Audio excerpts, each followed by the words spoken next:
Health department చేసిన ప్రతిపాదనను cabinet ఆమోదించడం జరిగింది.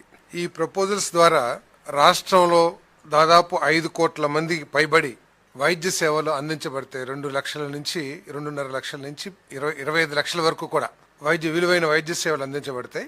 దాంట్లో ఏంటంటే 2.5 lakhs విలువైన వైద్య సేవల్ని ఇన్సూరెన్స్ కంపెనీ అందిస్తుంది. 2.5 లక్షల నుంచి 25 లక్షలు విలువ చేసే వైద్య సేవల్ని డాక్టర్ ఎన్టీఆర్ ట్రస్ట్ ఏదైతే ఉందో ఆ ట్రస్ట్ ద్వారా సేవలు అందించబడతాయని చెప్పేసి మనం చేస్తాను. గత ప్రభుత్వంలో ఈ సర్వీసెస్ ఏదైతే ఆరోగ్యశ్రీ అనే పథకం కింద చేసేవాళ్ళం, వాళ్ళు కేవలం 4.30 కోట్ల మందికి మాత్రమే ఈ వైద్య సేవల్ని అందించడం జరిగేది.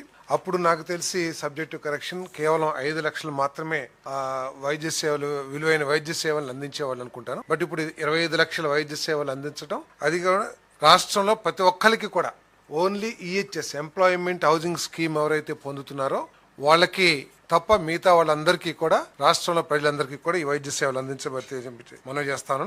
అదే ప్రత్యేకంగా వర్కింగ్ జర్నలిస్ట్ హెల్త్ స్కీమ్ ఏదైతే ఉందో దాని గురించి కూడా ముఖ్యమంత్రి గారు ప్రత్యేకంగా ప్రస్తావించి వారికి కూడా ఈ వైద్య సేవలు పరిగణించాలని చెప్పేసి, కన్సిడర్ చేయాలని చెప్పేసి కూడా ముఖ్యమంత్రి గారు సూచించారు. తప్పకుండా వారికి కూడా సేవలు అందించడానికి ప్రయత్నం చేస్తానని చెప్పేసి మనం చేస్తాను.